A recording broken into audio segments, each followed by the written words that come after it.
buenas noches, ¿cómo están? Esta es la Dama y el Bárbaro.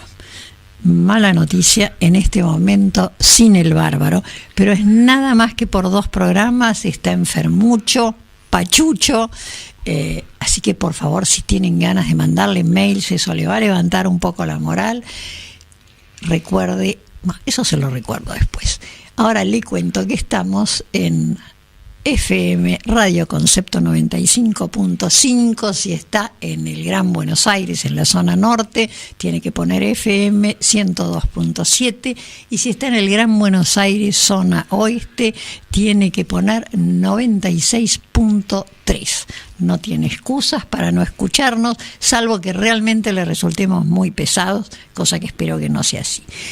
Y ahora sí, si quiere comunicarse con nosotros, no me pida cosas imposibles, pídame cosas racionales y yo le prometo que vamos a hablar de cosas racionales. Pero no me pida que hablemos de objetos voladores no identificados, porque ni Julio ni yo sabemos absolutamente nada al respecto. Y según el amigo Maldacena, que yo creo que algo de eso debe saber, dice: no hay objetos voladores no identificados, son meteoritos no identificados. Para comunicarse con nosotros, con Julio, tiene que poner conceptojulio@gmail.com, y si quiere comunicarse conmigo, conceptomalu, acuérdese que sin acento, @gmail.com. conceptojulio@gmail.com, conceptomalu@gmail.com. Y ahí sí, nos pide todo lo que quiere, ya le cumplimos con la literatura italiana. Y ahora que no está Julio en este programa, uno se da sus lujos, no se vaya a creer. ¿A quién se imagina que hemos invitado y lo hemos sentado en el lugar de Julio para que comparta toda la hora con nosotros? Nada menos que a don Juan Bautista, el Tata Joffre. El Tata para todo el mundo. Hola, Tata, ¿cómo estás? ¿Qué tal, Malú? Gracias por la invitación. Gracias por venir. Te invité a último momento Debo cumplir la difícil tarea de sentarme en la silla de Julio Bárbaro, que no es fácil. No, sentarse en el lugar de Julio no es fácil, pero desde un punto de vista totalmente distinto, llenas con creces el lugar de Julio. Yo respeto mucho porque es profundamente sincero en cada una de sus expresiones. Sí. Y va a estar, y está presente en 2 o 3 libros míos.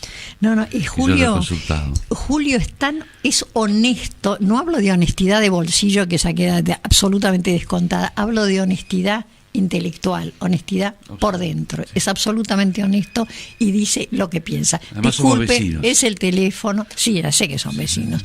Es el teléfono, estamos grabando en mi casa. Usted sabe que yo no me puedo andar movilizando por la ciudad, y voy a ir a descolgarlos en cualquier momento. Bueno, resulta que don Tata Joffre, que es lo más prolífico que he visto como escritor, está sacando un libro por año. Sí, yo tengo la suerte, Malú, de tener una gran editorial que cuando termino un trabajo y lo presento, inmediatamente me pregunta: ¿y ahora qué vas a hacer? ¿Y ahora qué vas a hacer? Y todo eso... No es fácil encontrar ese lugar en la vida. No. De que una editorial del tamaño y el volumen de Sudamericana te pregunte: ¿y ahora qué querés hacer o qué vas a hacer? Pero Tata, el lugar te lo ganaste, porque todo esto, yo les cuento cómo empezó. El Tata era una maravillosa visita en un programa de primera mañana que yo tenía en Radio Colonia los días martes. Uh-huh. Y en esa época trabajaba en ámbito financiero, un ámbito financiero donde estaba Julio Ramos, Roberto García. No, Malú, no. ¿No estaba ya? No, ya estaba ido del periodismo. Yo en realidad me voy a ir del periodismo en mayo del 88. ¿Por qué mayo del 88? Porque ese día perdí el equilibrio que debe tener un periodista frente a los hechos y frente a los personajes. Ese día que yo subí a un camión de basura reciclado en La Matanza para cubrir una caravana de Carlos Saúl Menem en su interna, me di cuenta que estaba en el lugar indicado. El destino me había puesto ahí. Y cuando me bajé, después de estar 7 horas arriba de ese camión, lo único que me limité a decirle es: Carlos, vos quedate tranquilo, porque todos tenían mucho temor, porque yo era ámbito financiero, se suponía que no debía estar ahí. Y porque yo voy a escribir lo que vi, no hay otra cosa que eso. Y cuando hago los libros, yo escribo lo que tengo y me paro del lugar donde viví. Entonces perdí el equilibrio, porque no mucho tiempo después, te diría que 15 días después, yo estaba cooperando con la campaña de Carlos Menem. Lo sé, fuiste jefe de prensa de esa campaña. Cuando 2 semanas, 10 días después, él me llama y se conversa en una mesa en la Costanera, y él me pregunta, ¿qué imagen tenemos?, me dice. Y yo le digo, tenemos una imagen de salvajes. Es muy mala la imagen, pero vos vas a ganar. ¿Y por qué? Bueno, vos vas a ganar porque vos sos el peronismo en estado puro, químico. Cafiero no es eso. Cafiero es algo más parecido, cercano a la socialdemocracia, por esa influencia que trajo Alfonsín a la política argentina. Y si yo fuera vos, le dije, haría una campaña como la de Perón en el 45-46. Y me preguntó, ¿y cómo es? Lo maravilloso es que yo hablaba y la gente que tenía muchos años al lado de Menem estaba profundamente en silencio. Y entonces le conté esa campaña y él me dijo, ¿vos me acompañarías? Sí, claro que te voy a acompañar. Y ahí me metí en la política. Bueno, yo tengo toda esa versión contada del lado de tu hermano Ricardo, que era el jefe de prensa de Angelos en esa elección. No, Ricardo era el jefe de campaña. Sí.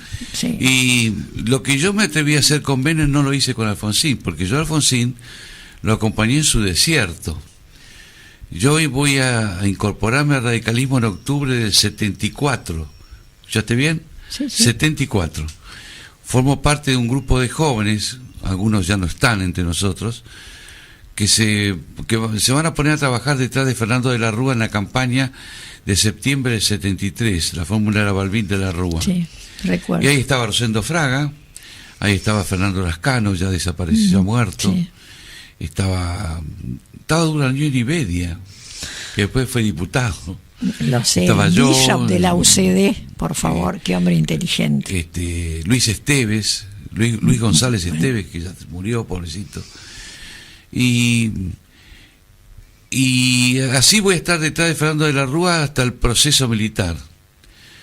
Y en el 77, esa es la verdad, Malú, en el 77 yo, impactado por lo que estaba ocurriendo y por lo que uno escuchaba sobre el tema de la lucha contra la subversión, del modo con que se hacía, yo fui a verlo a Fernando. Y la verdad es que Fernando tuvo una no respuesta de nada, ¿no? No te puedo creer. Y Hugo Juan Gobi, que fue un diplomático de carrera. Eso fue nuestro embajador en España. Subsecretario. A quien quise muchísimo, con un chiquito que se murió de leucemia, que era compañero de mi hijo en el colegio. Exactamente. Siempre me agradecía Hugo eso, porque yo lo acompañé en sus momentos muy difíciles, cuando se había muerto el Chiqui. Bueno, y él me llevó a la Avenida de Mayo, donde Raúl Alfonsín tenía su estudio, y ahí empezó una relación que se prolongó durante mucho tiempo. Tanto es así que cuando él va como observador en las elecciones de Ronald Reagan y Jimmy Carter, él va a pasar por casa, va a comer en casa, va a hacer una comida, él lo veía todos los días y le ayudé a organizar la agenda. Y después me dijo que yo era su vocero en Washington. Así es la cosa. Y volví en el 82 y antes debo decirte, Malú, que esa noche en la victoria de Ronald Reagan, nos lamentamos por la victoria de Ronald Reagan con Jimmy Carter. Pero yo debo decirte también... Qué gran error. Que fue un grave error, porque considero que Ronald Reagan fue un gran presidente de los Estados Unidos. Enorme presidente de los Estados Unidos. Eso habla que yo también tengo derecho a evolucionar, ¿no? Obviamente. Y Carter fue un desastre. Y Carter fue un desastre que está pasando por un mal momento, ¿no? Se está muriendo. Sí. Bueno, señor. Y cuando vuelvo a la Argentina, con mucho interés y mucha fuerza, vuelvo para ayudarlo a Alfonsín a tratar de convencer a los militares de que se vayan. O sea, estuviste prácticamente todo el proceso fuera del país.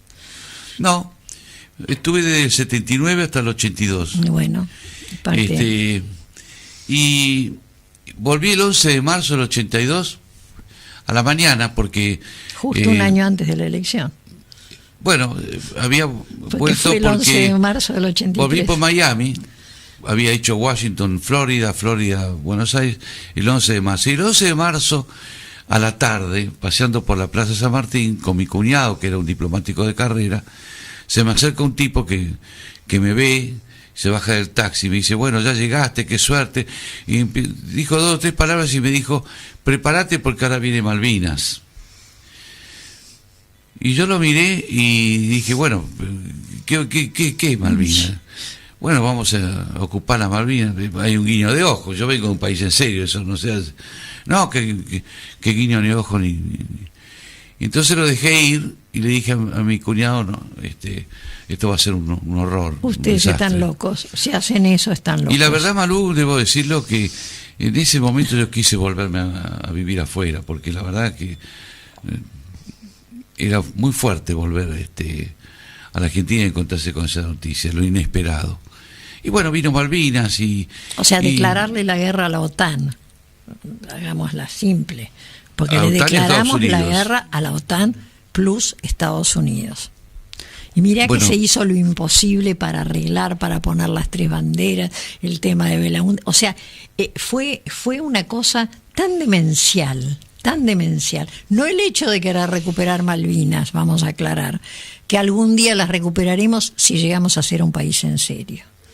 Porque si a vos te proponen querés ser ruandés o argentino, vas a decir, no, prefiero ser argentino. Es como cualquier ciudadano de un país civilizado, le preguntan, ¿usted quiere tener a Cristina de presidenta? ¿A usted le gusta tener de ministro a Kicillof? ¿O a Timerman de ¿Le gustaría mucho a Aníbal Fernández de jefe de gabinete? Y no, la gente no quiere. Bueno, por eso, pero lo cierto es que... Si somos serios, geográficamente la lógica te dice que tendrían que ser argentinos porque Río Gallegos está más cerca que Londres. Punto. Yo le dediqué un libro a ese tema, que fue en 1982. Y debo decirte que Ronald Reagan no se portó mal con la Argentina. ¿No? Porque le previno a Galtieri lo que iba a pasar. Pero y sí, vino Haig acá y todo. No, pero le dijo esa noche del 1 de abril del 82, por favor no vayan a la guerra, porque la opinión pública norteamericana me va a empujar a mí del lado británico.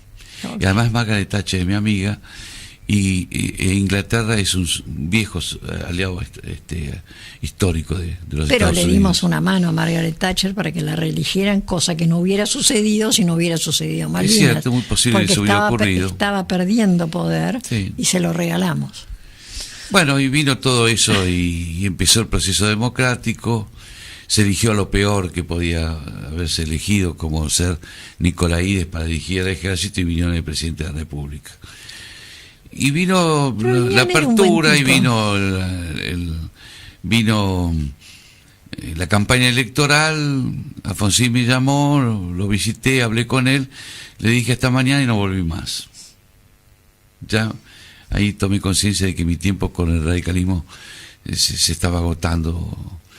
Y no lo vi más, Alfonsín. Lo voy a encontrar recién en el año 85 en un viaje a la India, que él sube y me dice, che, ¿estás vos siempre jodiendo? Sí, presidente. Porque estaba haciendo periodismo. Me quedé ahí adentro. Bueno, eso es parte de la vida, ¿no? Hasta que lo conocí después, muchísimos años después, a Menem. No era un personaje que venía de mi mundo, pero había algo distinto ahí. Bueno, era un encantador de serpientes, indiscutiblemente. Te miraba 2 segundos y vos tenías la sensación en esos 2 segundos que eras lo único que le importaba en el mundo, eras vos. Esa empatía que conseguía con la persona que tenía delante, yo no la he visto nunca en ninguna otra persona.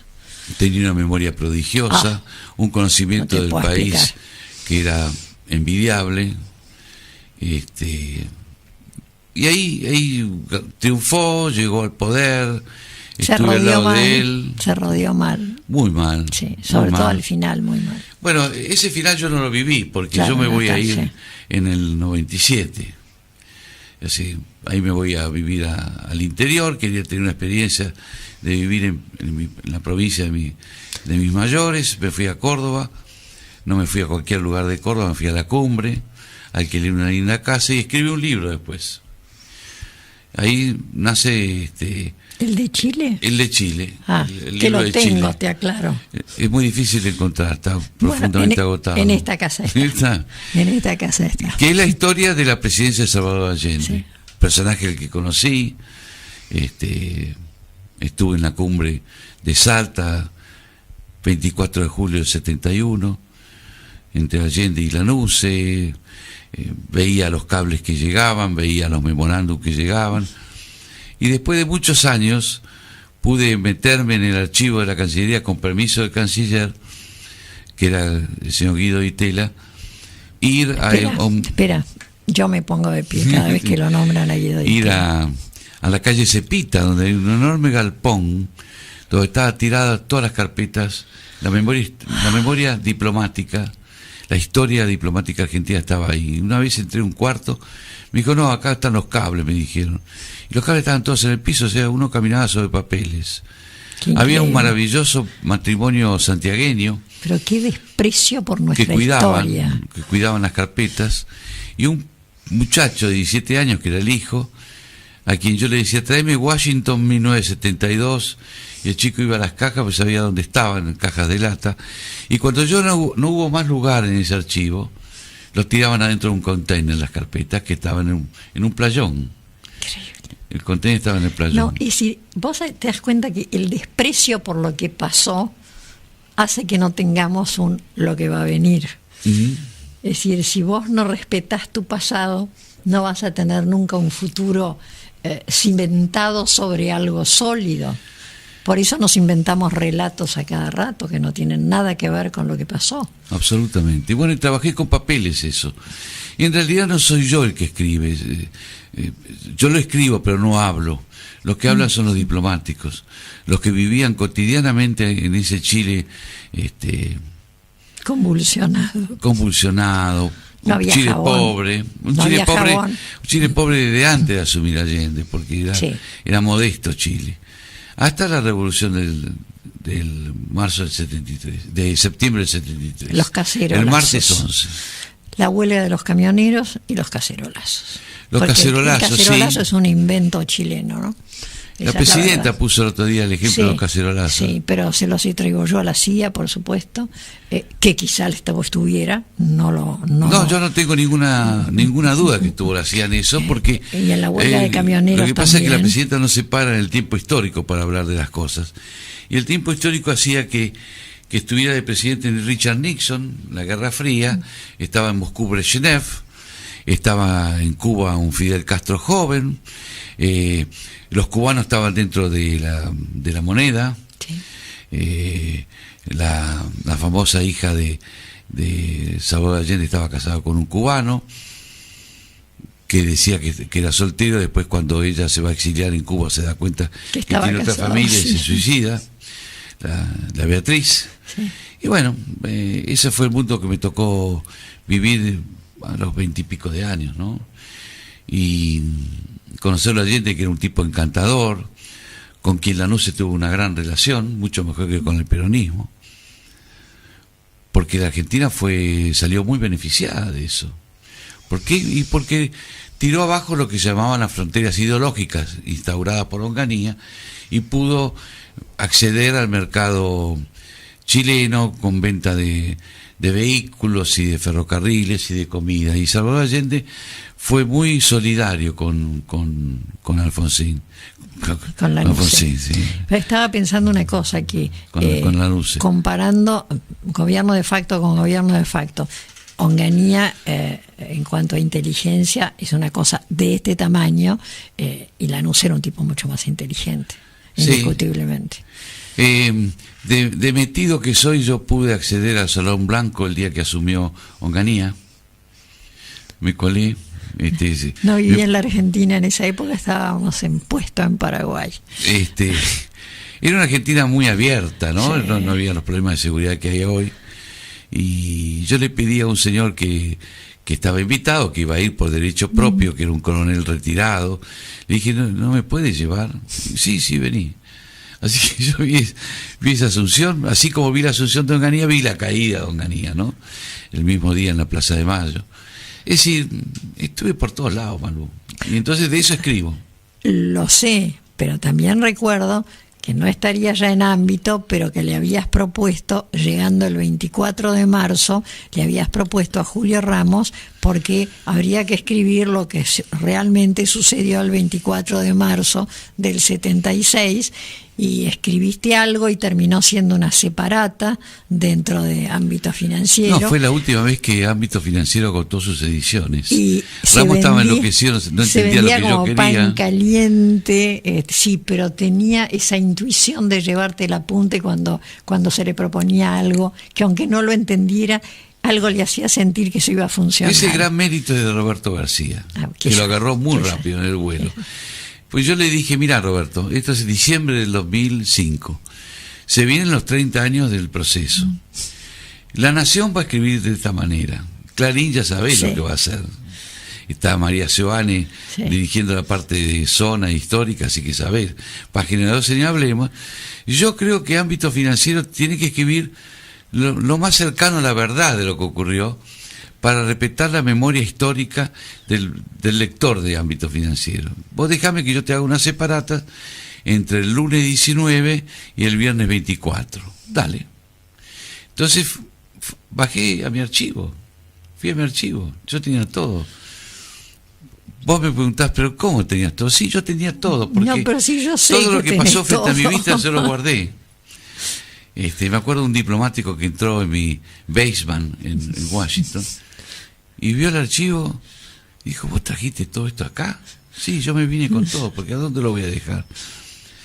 Y después ese mismo archivo va a entrar en el container de un diplomático en secreto de Argentina, y se ha ido engrosando. Hoy en día son muchas cajas de papeles y... Bueno, y ese éxito, le quiero contar a la gente que ese éxito fenomenal de las separatas, vos eras un maravilloso columnista en mi programa de la Caja de Pandora de la radio, terminó siendo Nadie Fue. Eso Nadie Fue, sí. Que también tuvo un éxito fenomenal como libro. Y ahí nació la saga. Después vino, claro, Fuimos Todos. Y Nadie Fue, la verdad histórica de Nadie Fue, es que yo tenía en Sudamericana a Pablo Abeluto. Pablo Abeluto, que ahora va a ser diputado en el Parlasur. Le vamos a pagar desde el 1 de enero del año que viene hasta el 20, sí, sin que hagan ya lo he dicho por televisión, nada. Así que yo no he votado por los diputados del Parlasur.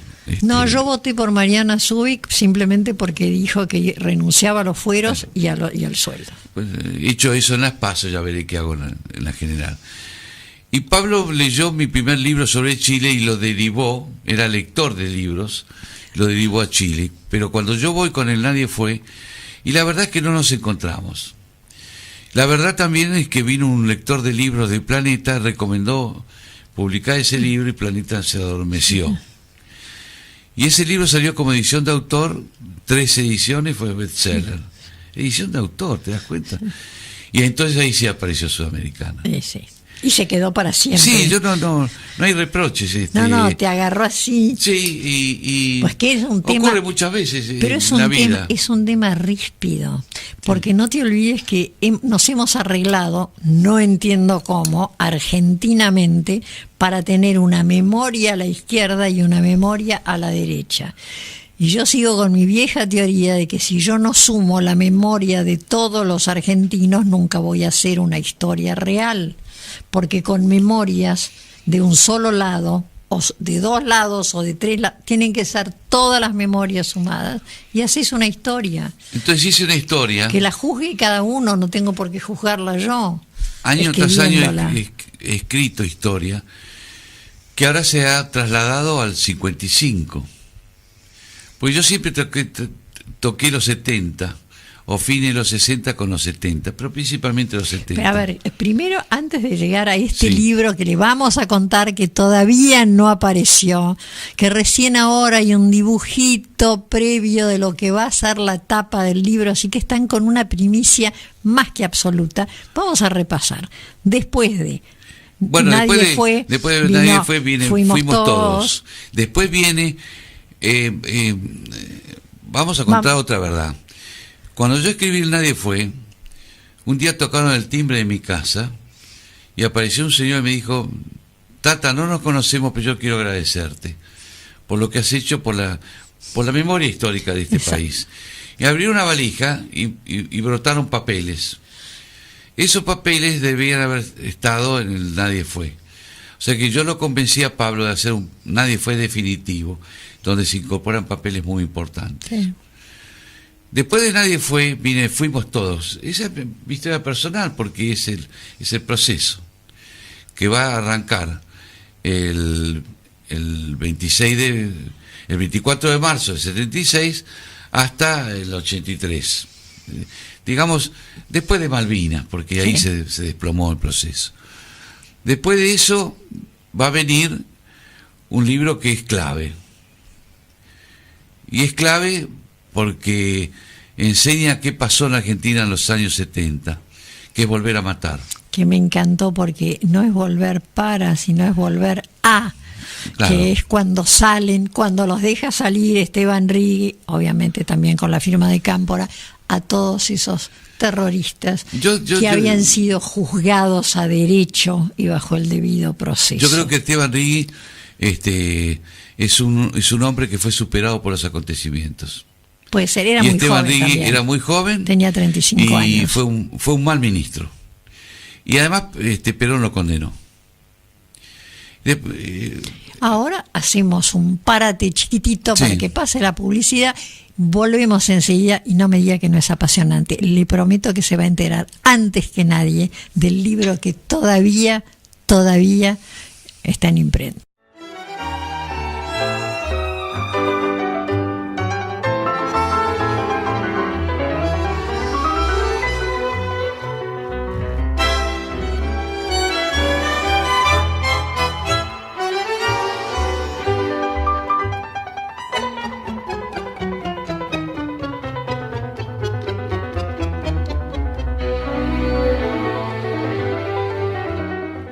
Seguimos hablando con el Tata Joffre, un lujo.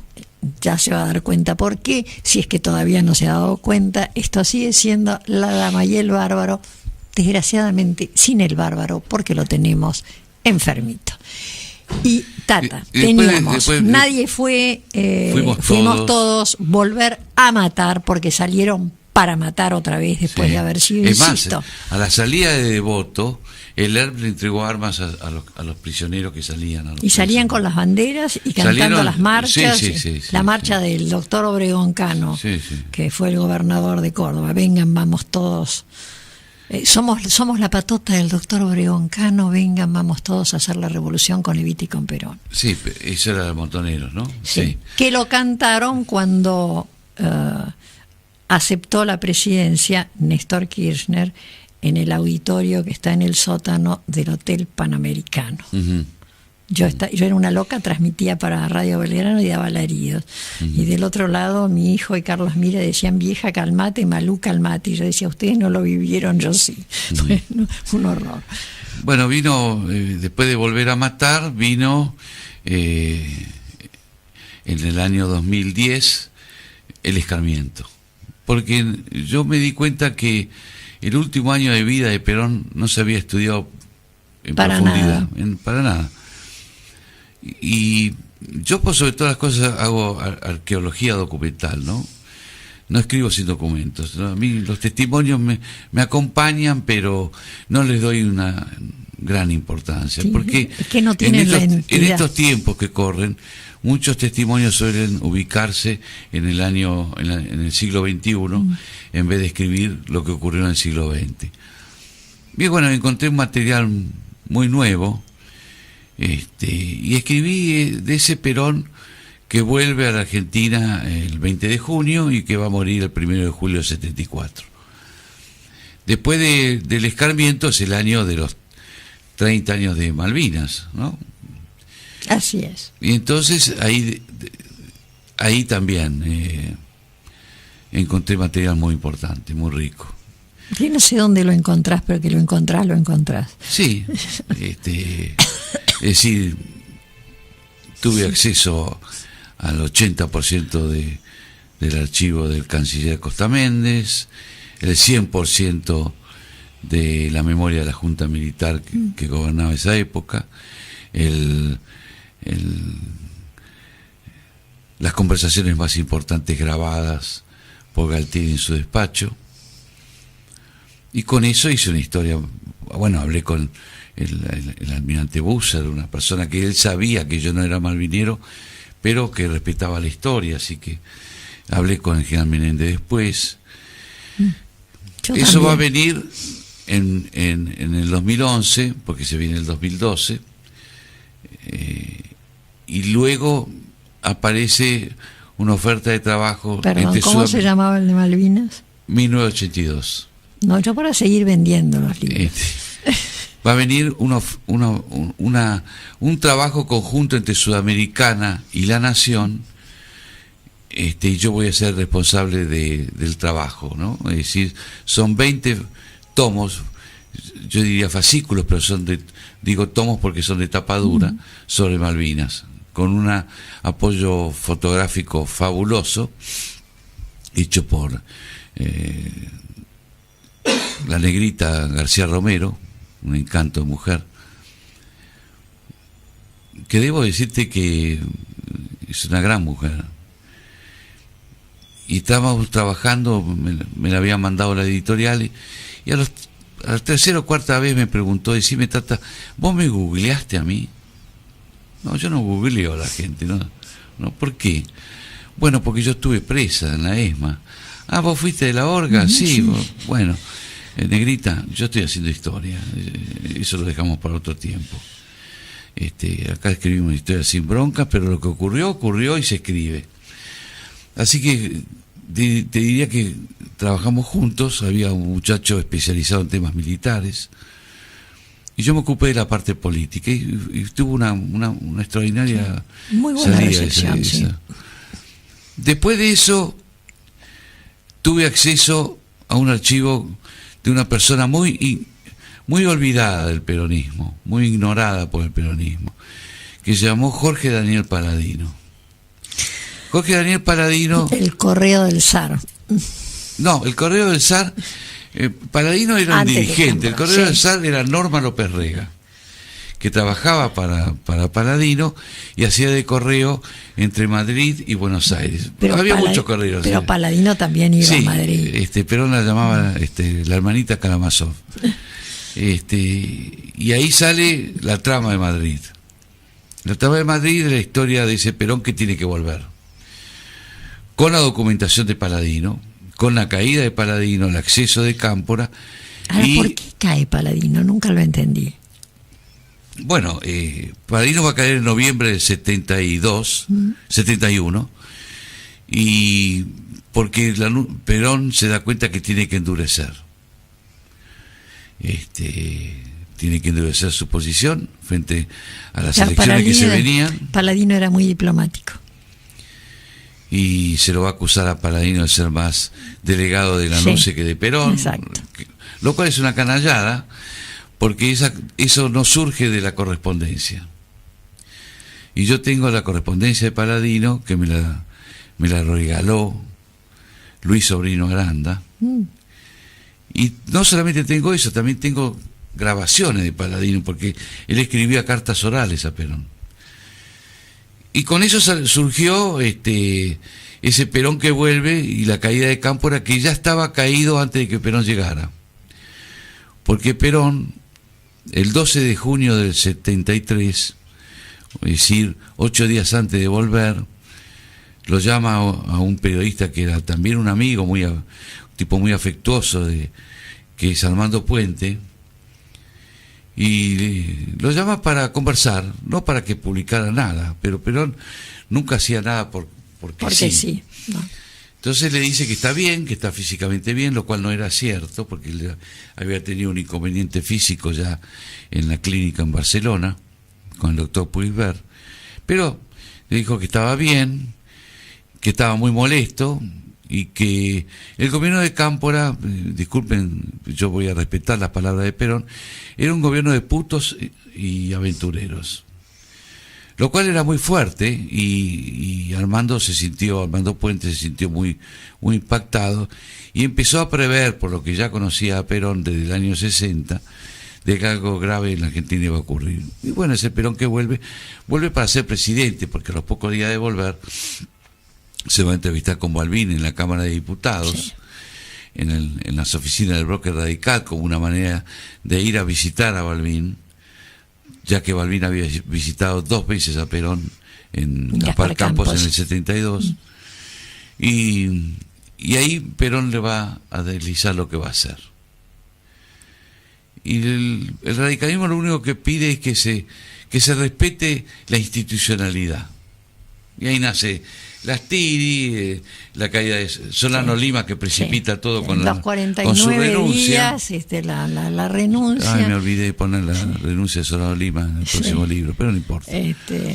Bueno, y después de eso... Las 300 corbatas, el llamado a elecciones y la elección de Perón con el 62. Perón. ¿Por qué no fue Perón-Balbín? Yo creo que Perón-Balbín no fue porque Perón no quería. No, eso estoy segura. Porque debía definir una línea dentro de su partido, y él lo que quería era ganar por más votos que Cámpora. ¿Y quién iba a objetar a su mujer? Cosa que hizo solamente Irigoyen, creo que le ganó por unas décimas de puntos en el 28. Él podía haber puesto, en todo caso, si escuchaba a Montoneros, podía haber puesto a Tayana. Sí. Si escuchaba a la ortodoxia, podía haber puesto a Julio Romero, qué sé yo, había mucha gente. Podía haber confirmado a Solano Lima, sí, para hacer algo más amplio. Lo que no tenía que haber puesto era Isabelita. Y puso a Isabel.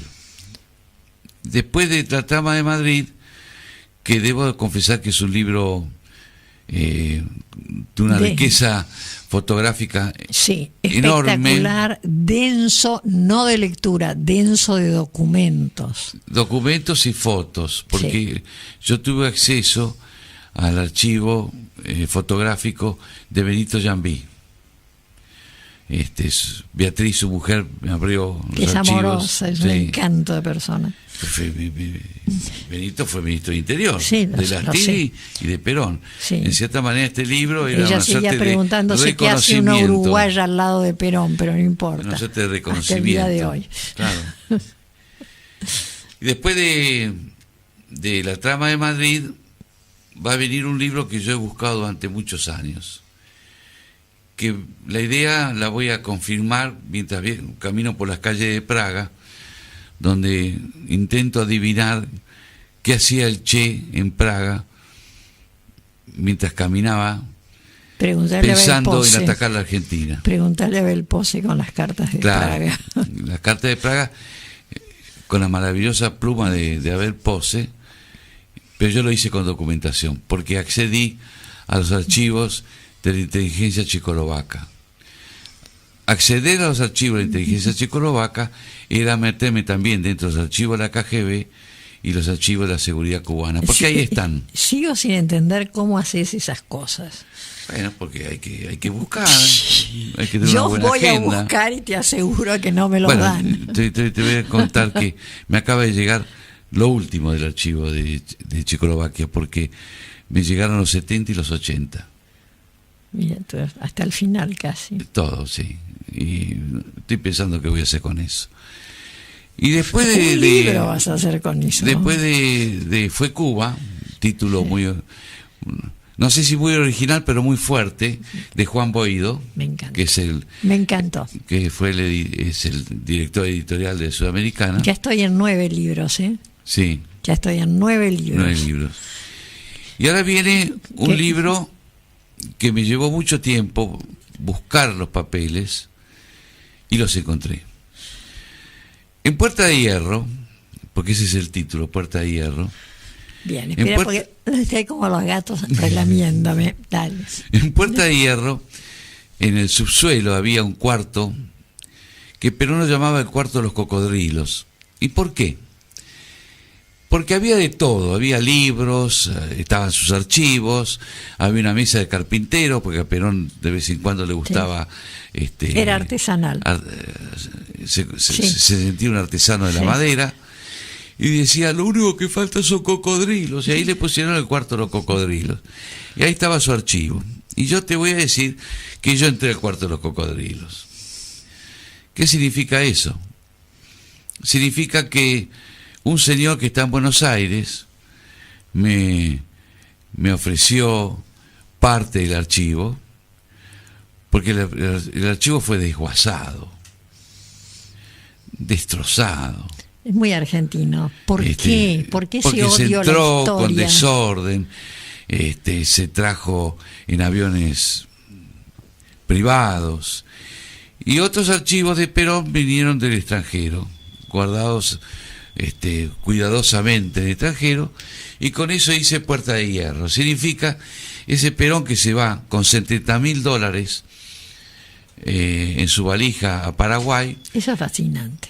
Que Roberto Gayol, que es un argentino paraguayo, diría, al cual tuve acceso de su archivo, le va a administrar y le va a dar $1.500 trimestrales, es decir, $500 por mes. Con eso vive Perón en Panamá en estado de leprosidad, como dijo Busto Fierro, que lo iba a visitar a Colón. Es el Perón que va a Caracas, es el Perón del Pacto de Caracas, y ahora va a salir la verdad del Pacto de Caracas. Ahora, en Caracas, si mal no recuerdo, hay como un atentado. Hay un atentado a Perón. Que Perón cree, todavía no le tiene demasiada confianza a Isabelita y no sabe si Isabelita no ha tenido algo que ver con eso. Bueno, hay una versión que yo no me hago eco de eso. Yo tampoco, pero a partir de ahí se asegura que no. Había gente en la intimidad de Perón, por ejemplo, el desaparecido Ramón Landazzo, que dice que a Isabel se la plantaron a Perón. Claro, bueno, esa versión existe, pero es evidente que no es así porque se queda hasta el final. De todas maneras, Malú, el atentado está dirigido por el embajador argentino en Caracas, que era el general Toranzo Montero, a quien declaran persona no grata. Obviamente. El gobierno venezolano declara persona no grata por el gobierno de Pérez Jiménez. Perón tenía ahí 2 o 3 amigos que, si bien no los veía, se manejaba a través de emisarios.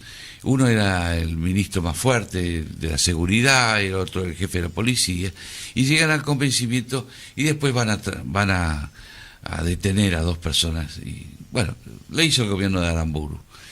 Pero ahí en Caracas nace el Pacto de Caracas, que va a posibilitar que Frondizi llegue a la presidencia. Y yo voy a demostrar con los papeles escritos por Perón de cuánto salió el Pacto de Caracas, porque la verdad se ha mentido mucho en Argentina. ¿Entre quién y quién se firma? Es decir, ¿quién pone la plata? La plata la va a poner el gobierno de Frondizi. Y digo el gobierno de Frondizi porque se entró a pagar a partir del 3 de agosto del 58. Y Frondizi asumió el 1 de mayo del 58. Sí. O sea que le tuvo confianza a Frondizi y Frondizi cumplió. La plata debía de ser de Frigerio, Frondizi no tenía plata. No, la plata del Estado argentino, Malú. ¿A mi plata? Sí. Tu plata. Mi plata. La plata de Daniel. La plata se va a pagar. Yo tengo los asientos contables de Perón. O sea, perdón porque esto a mí me marea. Nosotros pagamos el pacto Perón-Frondizi. Nosotros los argentinos, no Rogelio Frigerio. No. Rogelio va a ser el hombre clave. No, el pobre, el nieto presidente del Ciudad. Rogelio va a ser el hombre clave, es el que va a negociar, es el que se maneja con plata. Pero Malú, no te asustes, porque en nuestra época también hubo un pacto que se pagó. El Pacto de Olivos se pagó, Malú. Pero no me cabe la menor duda. Eso hay que decirlo. No me cabe la menor duda. Esto parece como una cosa única en la historia argentina y no fue así. No, pero porque perdón, Alfonsín y Menem, o entre el alfonsinismo y el menemismo, hubo plata. O sea, entre Luis Barrio Nuevo y el Cotinosilia, por ejemplo, sí, que cada uno arreglaba por su lado, porque en el fondo arreglan el encuentro, ¿no? Son los que arreglan el encuentro, sí. De esa deforma de la Constitución. Decí que no me tocaron los 35 primeros artículos. Las coincidencias básicas para reformar la Constitución. Un dislate. Bueno. Pero ahí surge el Pacto de Caracas, después va Perón a irse a República Dominicana porque... O sea que, perdóname, Frondizi nos costó, elegir a Frondizi, yo ni siquiera voté en esa época todavía, elegir a Frondizi nos costó $500.000 de aquella época. Así es. Del 58. No va a costar más. No va a costar más porque en el capítulo 3, lo digo en romano, dame y lo haré. Hay muchos favores que Perón hace durante la presidencia de Frondizi que Frigerio va a pagar. Yo creo que eso se hace porque Perón no quería volver al estado de leprosidad. Perón tenía todo inhibido, no tenía nada. Es cierto. Vivía muy mal, muy mal. Bueno. O sea, eso de que Perón tenía maravillosas cuentas de exterior, yo no lo he podido comprobarlo. No lo creo. Hay gente que opina así. Sí, pero eso no lo se creo. desliza en el libro con documentos, que es cuando los Bertolini van a Suiza a buscar una cuenta. Con lo cual, le estoy dando la razón a Joseph Page, que lo tiene de cables norteamericanos, pero yo lo tengo en los documentos de Perón. Bueno, el libro de Page. Por regla general tiene la distancia. La objetividad de tus documentos la tienen por regla general los americanos escribiendo sobre Perón. Potash, Page, cualquiera de ellos. Vos sabés que yo de cierta manera lo ayudé a Page a hacer ese libro. Porque yo lo voy a conocer durante mi estadía en Washington. Y alguien le dijo, vos tenés que hablar con el Tata Joffre. Así fue la cosa. Entonces me llamó y apareció en casa y yo tenía mi archivo, donde tenía documentos de Perón de la década del 40. Pero ya contarte cómo los tengo es muy largo. No, pero o sea que ahora tenemos el libro que se llama Puerta de Hierro, y que es la historia documentos inéditos y encuentros secretos de Perón en el exilio. Y yo debo decirle a la gente que nos escucha que lastimosamente tengo que poner inéditos y secretos porque es como yo trabajo, yo hago arqueología documental. Sí. Yo pongo cosas que no por eso están sos creíble en los medios. Por eso sos creíble. Y ahí va a salir Perón, el Perón de República Dominicana, a quien llega todavía sin plata, porque el efectivo se va a hacer estando Perón en República Dominicana. Pero Trujillo le da $25.000 para que se vive. No hay ni para los puchos, si los muchachos, dice Perón.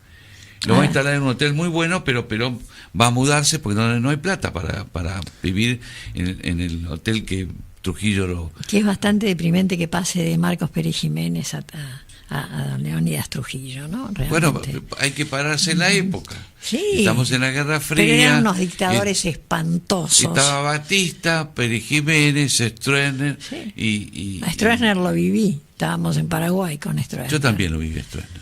Por eso va a salir Paraguay. Porque va a salir Paraguay porque por primera vez voy a hablar de mi padre. Porque mi padre es el primer embajador argentino en Paraguay que va a ir con la Revolución Libertadora. Entonces, tengo que contar a ese lector quién corno es ese Felipe Joffre que va de embajador mandado por Aramburu, porque si Perón no se iba de Paraguay, la Argentina no mandaba embajador, y ahí cae con él un niño de 9 años, que éramos inquietos a los 9 años. Y entonces el Paraguay de ese entonces... inquieto. Eso se va en los 2 primeros capítulos, diría, que es la partida de Perón. Perdón, esto es una separata. ¿Cuándo estuvo tu padre en Perú? Porque a mí me llamó la atención un día caminando en Lima, por el centro de Lima, mirar así, a ver en qué calle estoy, calle Embajador Felipe Joffre. Sí, los peruanos lo quisieron mucho, tanto lo quisieron a papá que... Hay una calle en el centro de Lima que lleva el nombre de tu padre. ¿En qué época estuvo? Papá estuvo de embajador en Lima en el año 58-60 y va a morir en Asunción, en Lima. Y la propuesta del gobierno peruano, el pedido de Manuel Prado al gobierno argentino fue que mi madre se quedara como embajadora. Y mamá no aceptó. Mi divina Cristina Bonarino. Nos volvimos a Buenos Aires. Mi queridísima Cristina Bonarino. Perú es un país muy ligado con la familia nuestra, porque fue muy cariñoso con nosotros. Yo no lo podía creer, miraba así, le decía, Kanji, mirá, por favor, mirá, ese es el padre del Tata, es el padre de Ricardo, de Felipe. Por eso mi sueño, Manu, en aquel junio del 89, antes de asumir, era tratar de que Menem me nombrara como embajador en Perú. Y siempre pensé que tendrías que haber ido a Perú. Y cuando entré en el cuarto de los ofrecimientos, Menem me atajó diciéndome: Tata, todo el mundo me abandona, me deja solo, se quieren ir de embajadores. Bueno, y dije: yo no te voy a dejar solo, ya me cambió. Y bueno, aparecí en la CIDE. Pero la verdad es que no te pegaba ni con cola, ¿qué quieres que te diga? En el año 91, cuando yo le digo a Menem que me quiero ir de su gobierno, y viajo en julio de 91, al final recibo una muy fuerte presión, porque Eduardo Bauzá no me quería en la Argentina, ni siquiera en la Argentina, ya no digo trabajando en el gobierno, ni siquiera en la Argentina. Y Di Tella me llama y me dice: mira, está ocurriendo esto, ¿por qué no te vas un tiempo más al exterior? Entonces me dice: ¿qué te gustaría? Y Perú, le digo. No puedo, pero ¿por qué siempre América Latina? Porque quiero trabajar. Tenía 43 años, no estaba para rascarme en una embajada. Y terminé en Portugal.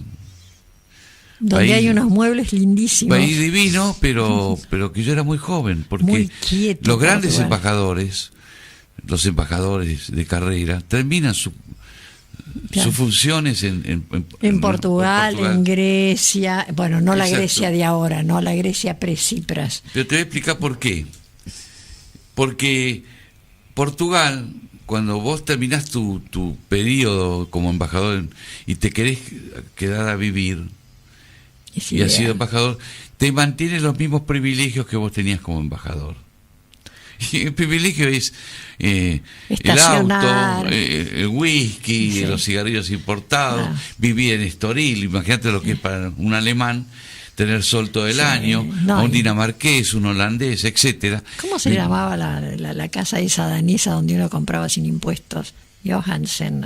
Sí, claro, encargar esa cosa. El whisky, los cigarrillos. Pero esa no era mi vida, yo no estaba para el pucho importado ni el whisky. Así que cuando Menem me vio... Pues yo me casé con eso, por eso. Cuando Menem me vio en una reunión de embajadores de Europa Occidental en Suiza, me dijo: Tata, tengo el Menemóvil listo, ¿no querés volver?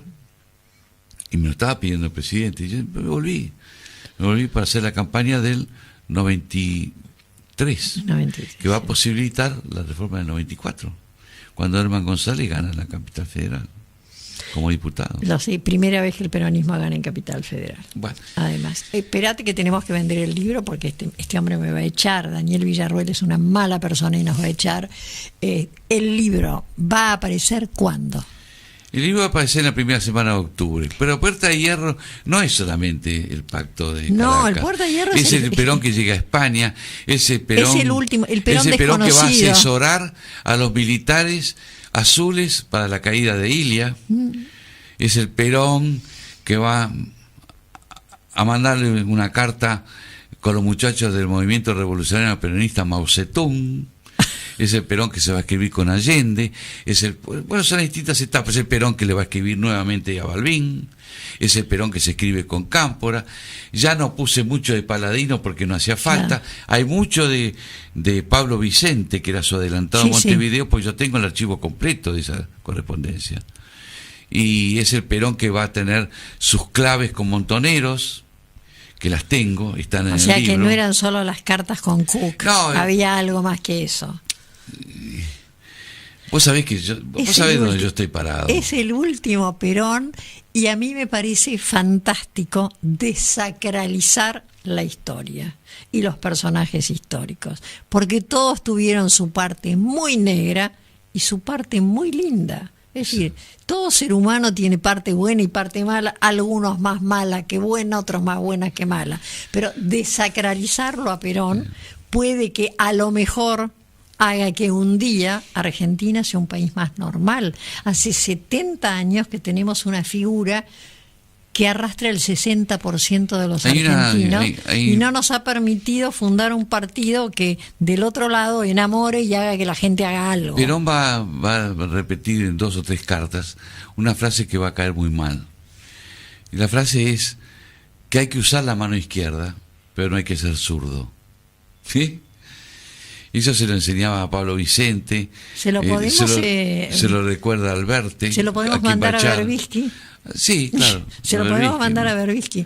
De todos modos, primero, Tata, muchísimas gracias por haber venido. Te invité a último momento. No, has Malú, hecho un llamado tuyo para mí es una obligación y además es un placer. Reemplazo de Julio Bárbaro, y usted ya sabe, la primera semana de octubre, corra a la librería, va a encontrar Puerta de Hierro, va a descubrir un Perón que no conocía, que tiene que conocer, para ver si lo sigue siguiendo o no, o se queda con lo bueno y rechaza lo malo.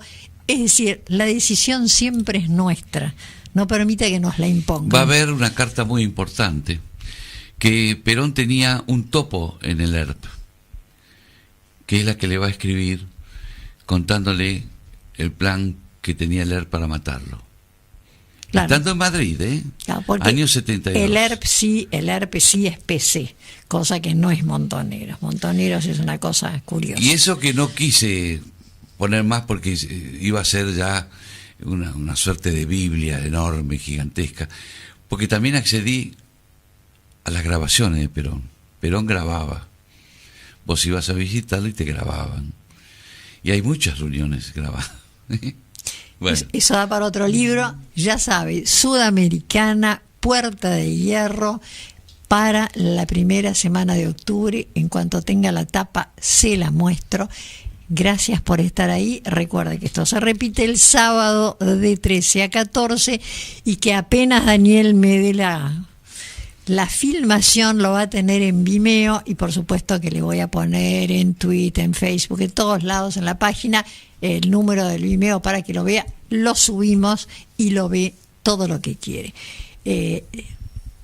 Probablemente el jueves que viene tampoco esté Julio Bárbaro, pero para el otro ya va a estar levantado de la camita. Muchísimas gracias. Esto fue La Dama y el Bárbaro. Buenas noches. Chao.